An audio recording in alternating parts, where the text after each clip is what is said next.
An order template is an easy way to reorder a list of preferred products for a repetitive business need. Whether that's approved PPE for a certain job, supplies needed to restock the janitorial closet, or parts needed to perform routine maintenance on a piece of equipment.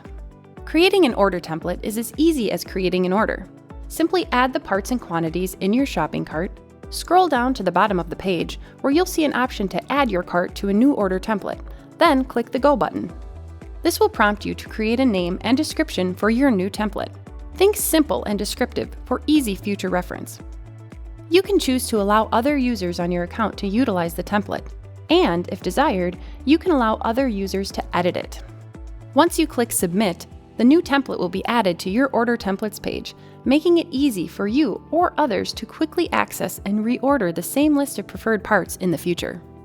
You can also easily create new order templates or add items to existing order templates by navigating to the product detail page of any SKU, clicking the arrow beside the Add to Cart button, and selecting any of these options.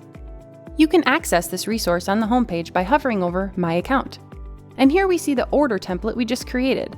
Let's open it up to see how it works. You can use the checkboxes on the left of the product information to choose which items to add to the order. You can also adjust the quantities. Once everything looks good, simply send it to your shopping cart, review, and check out just like any other order. No need to remember what was ordered last time. No need to build the order line by line. Just open the order template, adjust as necessary, and send to your cart. So the next time you're creating an order for a recurring business need, ask yourself, would it be useful to turn that order into an order template for future use? Order templates, another way to save time and simplify processes on Fastenal.com.